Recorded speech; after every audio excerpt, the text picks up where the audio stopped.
অনেক রাতে রাজীব কারো উপস্থিতি বুঝতে পারে। সে ঘুম থেকে উঠে লিভিং রুমে যায়। সেখানকার দৃশ্য দেখে সে একদম ভয় পেয়ে যায়। কেন লজিক্যাল আর্মি? সে দৃশ্য দেখে কেন ভয় পেয়ে গেল? সিনটাকে ভালো করে দেখো এবং তোমার উত্তর কমেন্ট করে জানাও।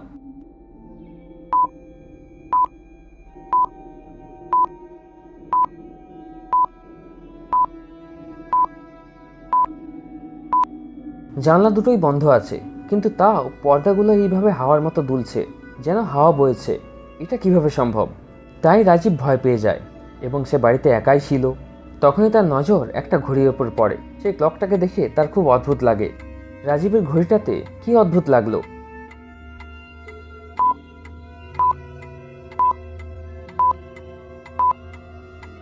অনেক রাত হয়ে গেছে, কিন্তু ঘড়িতে 7টা বাজছে এবং ঘড়িটা চলছে। নিশ্চয়ই কিছু অদ্ভুত আছে। সে একটা স্টুলে চেপে সেই ঘড়িটাকে পারে। সে ঘড়িটাকে ভালো করে দেখে তো তার ভেতরে ব্যাটারি ছিল না। ইম্পসিবল! বিনা ব্যাটারিতে ঘড়িটা চলছিল কিভাবে? নিশ্চয়ই এটাতে ভূত আছে। ভয়ে রাজীবের হাত থেকে ঘড়িটা মাটিতে পড়ে যায় এবং রাজীব সেখান থেকে দৌড়ে পালায়। রাজীব দৌড়ে তার বেডরুমে যায় এবং সেখান থেকে শহরের প্রসিদ্ধ ghost hunter yes the ghost হান্টারকে ফোন করে। ইয়েস দ্য ঘোস্ট হান্টার তখন কবরস্থানে কিছু ভূতেদের ধরছিল। তার কাছে একটা প্যারানর্মাল ঘড়ি আছে। এই ঘড়িটার সাহায্যে সে ভূত, মামি এবং ড্রাকুলাদের ট্র্যাক করে। জসের পিঠে সবসময় একটা ব্যাগ থাকে। জস সবসময় ভূতেদের ধরে তার ব্যাগে ঢুকিয়ে নেয়। এই গানটার সাহায্যে সে ভূতেদের ধরে তার ব্যাগের মধ্যে ঢুকিয়ে নেয়। রাজীবের কল আসা মাত্র জস আরেরা কলোনির দিকে এগিয়ে যায়। জসের কাছে একটা স্পেশাল বাইকও আছে যা অন্ধকারেও রাস্তা খুঁজে নেয়। কবরস্থান থেকে আরেরা কলোনি পৌঁছানোর জন্য 3টে রাস্তা ছিল। প্রথম রাস্তা ফ্লাইওভার দিয়ে যায়। এটা সবচেয়ে শর্টকাট রাস্তা, কিন্তু এখানে দিনের বেলায় প্রচুর ভিড় হয়। দ্বিতীয় রাস্তা রেলওয়ে লাইন দিয়ে যায়, কিন্তু এটা পুরো কাঁচা রাস্তা। এবার যদি ট্রেন চলে আসে তাহলে অনেক দাঁড়াতে হতে পারে। তৃতীয় রাস্তায় কনস্ট্রাকশনের কাজ চলছে, তাহলে হতে পারে সেই রাস্তাটা বন্ধ আছে।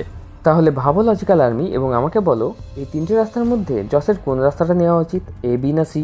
ভাবো এবং তোমার উত্তর কমেন্ট করে জানাও।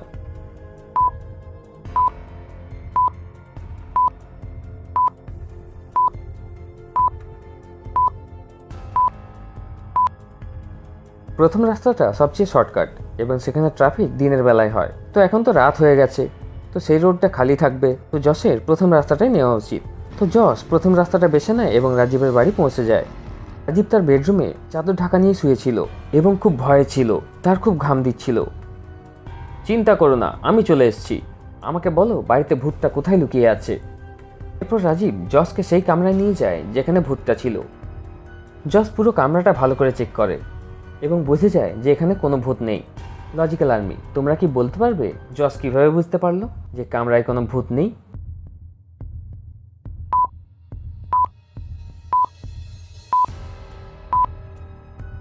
কামরায় যে ঘড়িতে ভূত ছিল সেই ঘড়িটা এখন দেওয়ালেই টাঙানো রয়েছে এবং সময়টাও সঠিক বলছে। জস ঘড়িটা চেক করে তো তাতে ব্যাটারিও ছিল এবং জসের ঘড়িতে এখনও রেড সিগন্যাল দেখা যাচ্ছে না, অর্থাৎ সেই কামরায় কোনো ভূত নেই। এরপর জস পুরো কামরার ভালো করে তল্লাশি নেয়। তারপর সেকেন্ড ফ্লোরে হঠাৎ জসের ঘড়িতে সিগন্যাল বাজে। ইয়েস, অর্থাৎ ভূতটা এখানেই আছে। সেকেন্ড ফ্লোরে সামনে 3টে দরজা ছিল। লজিক্যাল আর্মি, এই 3টে দরজার মধ্যে কোনটার পিছনে ভূত থাকতে পারে, এ, বি না সি? ভালো করে ভাবো এবং তোমার উত্তর কমেন্ট করে জানাও।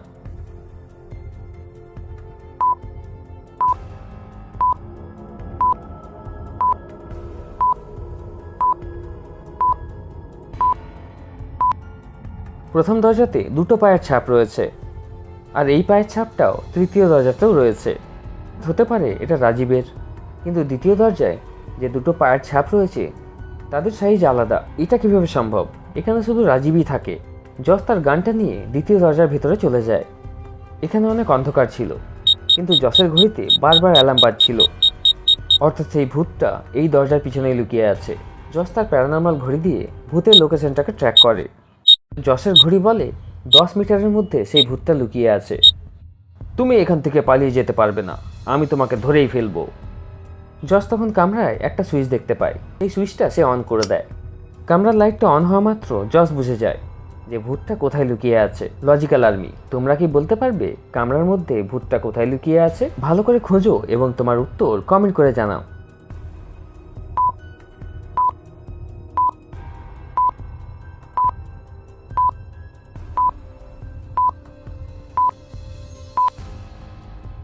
সামনে দেওয়ালে লাগানো ছবিটাকে ভালো করে দেখো। ছবিতে ওই লোকটার হাতটা অনেক ফর্সা লাগছে, কিন্তু মুখটা অনেক কালো আছে। কিন্তু এটা কিভাবে সম্ভব? যার হাত এত ফর্সা তার মুখটা এত কালো কি করে হতে পারে? হতে পারে ভূতটা এখানে লুকিয়ে আছে। জস তার গান দিয়ে সেই ভূতটাকে টেনে নেয় এবং তার ব্যাগে বন্দি করে দেয়। প্রায় রাত 3টে বাজছে। জস সেই ভূতটাকে ব্যাগে ভরে বাড়ি ফিরতে শুরু করে।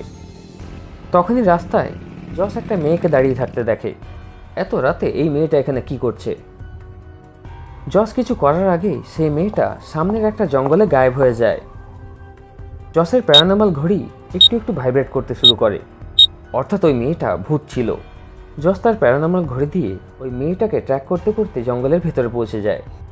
সামনে 3টে রাস্তা দেখা যাচ্ছে। তোমরা কি বলতে পারবে এই 3টে রাস্তার মধ্যে কোন রাস্তাটা ওই মেয়েটাকে লোকেট করছে? এ, বি না সি? ভাবো লজিক্যাল আর্মি এবং তোমার উত্তর কমেন্ট করে জানাও।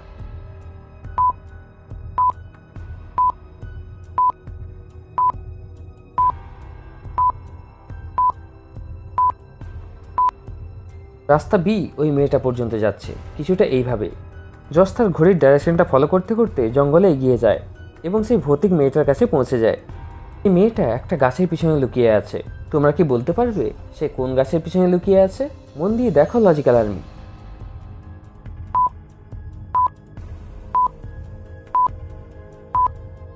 দ্বিতীয় গাছের ছায়াতে দেখো এখানে একটা এক্সট্রা ছায়া দেখা যাচ্ছে।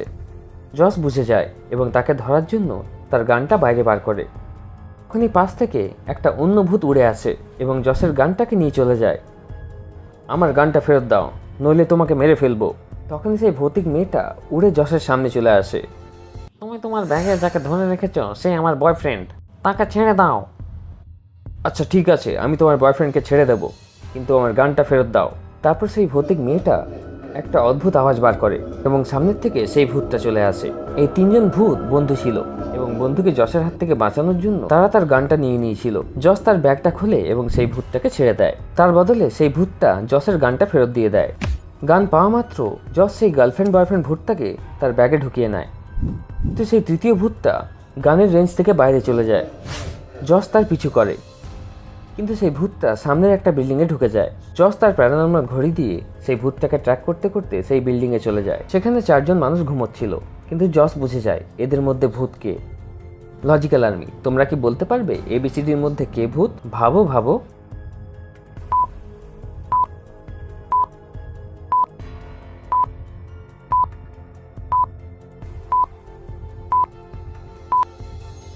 তৃতীয় ব্যক্তিটাকে দেখো, সে কম্বল নিয়ে আছে, তার মুখটা এদিকে আছে, তার পাগুলো বাঁ দিকে আছে। এটা কিভাবে সম্ভব? জস তখনই তার গান দিয়ে সেই ভূতটাকে টেনে ঢুকিয়ে নেয় এবং তার ব্যাগে বন্দি করে দেয়। চিন্তা করো না, আমি তোমাদের 3জনকে একসাথেই রাখবো, কারণ তোমরা 3জন বন্ধু। জস তার বাড়ি যায় এবং 3টে ভূতকে জারে ভরে দেয় এবং আরাম করে শুয়ে পড়ে।